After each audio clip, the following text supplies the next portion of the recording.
May 7th, 2019, and this video is called Mutant Conjoined Flower Dwarf Iris. Now, I used to know a really big dwarf iris hybridizer in Cleveland named Willett. Unfortunately, he went to the Great Garden in the Sky years ago, but he used to hybridize lots of dwarf irises, and he had every color of the rainbow and every combination.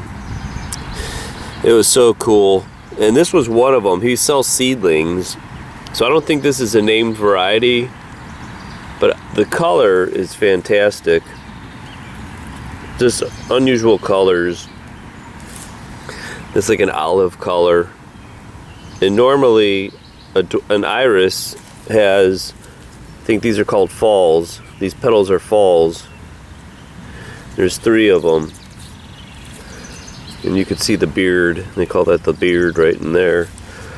But this cluster of iris has got a ton of mutations on it. It's got an extra petal on this one, and they also have only 3 of these inside petals. But see how this has got 4 of them? But the one that blew me away is this one. This one has got 6 petals, 2, 4, 6. And look at the inside of this. This is a cluster in here. There are only supposed to be 3 of these inside. See that? 1, 2, 3. And you also, oh boy, what the hell? Yeah, those 3 and these. I mean, this is called crashing chromosomes and misguided mitosis, because the cells of plants and humans and everything, the DNA follows, it's like a code, a computer code.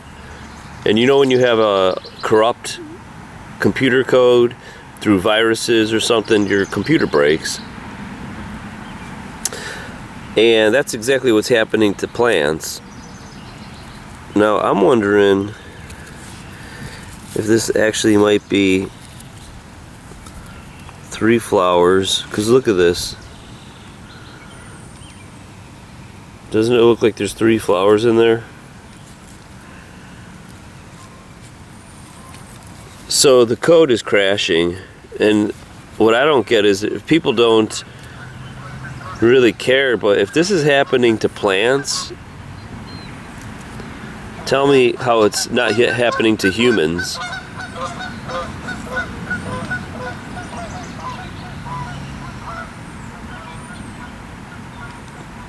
It's kind of like the pollen. I wonder if it's mutated pollen also. So once you have a bad gene out there, it just kind of spreads and it replicates, which is not good.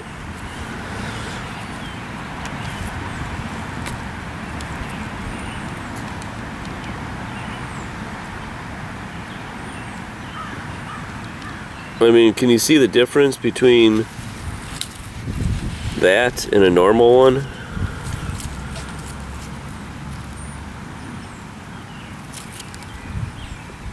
It's like I just go out every day and I'm not even looking for them. I'm just weeding the mutant garden and I'll just come across them. So there's probably more out here that I haven't found because I'm not really like going out and looking for them. I come across them. It's kind of exciting when you find one, because it's, oh, hey, I found it, there it is. But it's kind of sad too, because you kind of realize that something's going down and these plants can't talk and tell us what's happening. This smells so good. It smells like candy. Not many bees out this year either. Alright, I'm going to show you more of these mutations on the same plant. Alright, here's the 3rd flower. This has got 4 petals.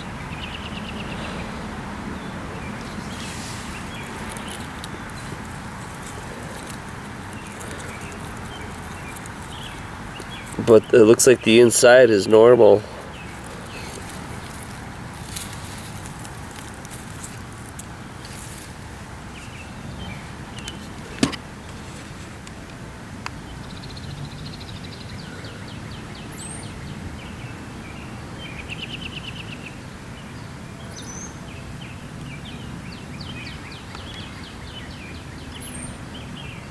Here's another 4-pedaler. It looks like this one just opened up.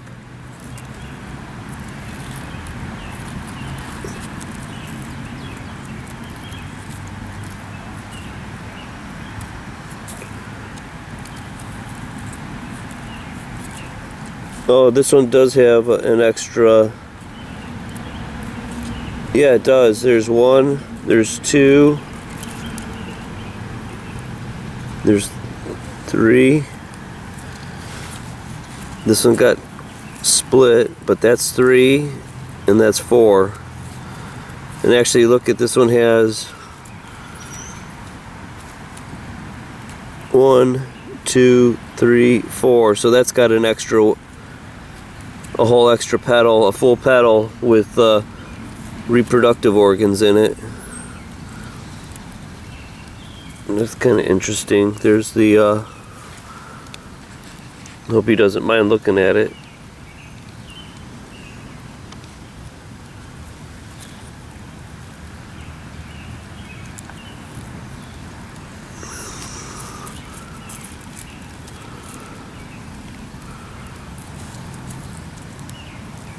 Maybe we'll find some conjoined stamens.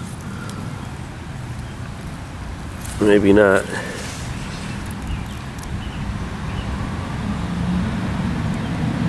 Maybe when it's hybridizing, maybe they're just inferior genes. I don't know, but it seems like with everything else mutating in the garden, that it wouldn't surprise me that if this is another genetic blasphemy, and that's what it is in the mutant garden.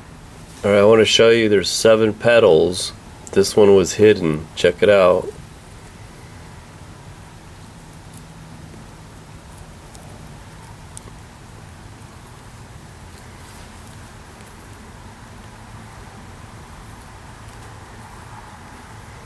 See that? Because it's got that pattern.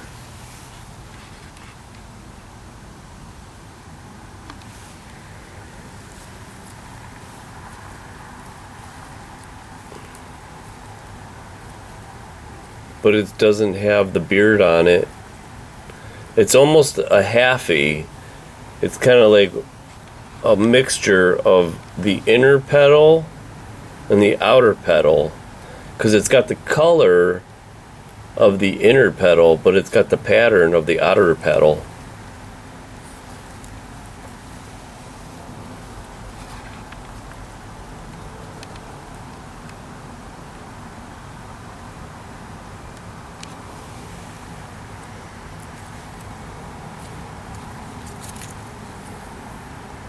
And there's the 3 inners with the stamens. And actually, see, look, whoa, look at that. This is kind of wild. Those are supposed to be the 3, which got the stamens. But then these, there's 2 in here. The genetic code in this is so screwed up. Poor thing.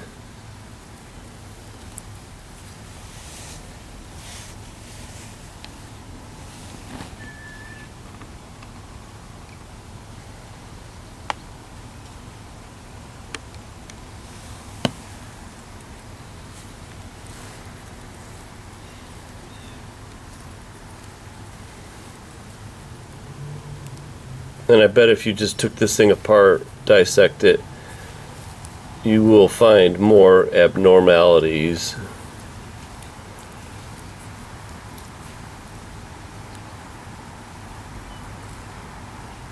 One, 2, 3.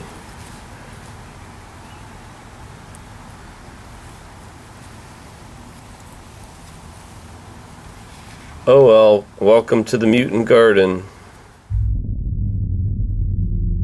Now we can also have major changes or large-scale changes, and so this could occur during mitosis, it could occur during meiosis, but basically what we're doing is instead of losing one letter or one that could affect one gene, we could lose big portions of the chromosome and all the genes that are found within that.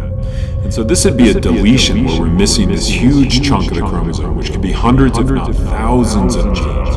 Or this could be a duplication where we're duplicating a portion of that during the S phase. Or we could have an inversion where we're copying this but it's being flipped upside down. We could also have an insertion where we're taking one chromosome and actually inserting that into another chromosome.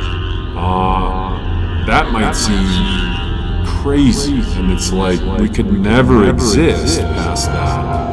But if you think about it, these genes have chromosomes, and so it doesn't mean that that individual is necessarily going to die. This could be during mitosis, and so it wouldn't be a very big deal at all. Or it could occur during meiosis, but we'd still have these genes that we need. So this would be an insertion, and then we could also have a translocation, where we're taking one chunk of this one over to here, and this one is back again. And so there's a ton of different mutations that we can have in the chromosomes, and that's probably how chromosomes came to be in the beginning. Some are good, some are bad, but they're all changes in the DNA.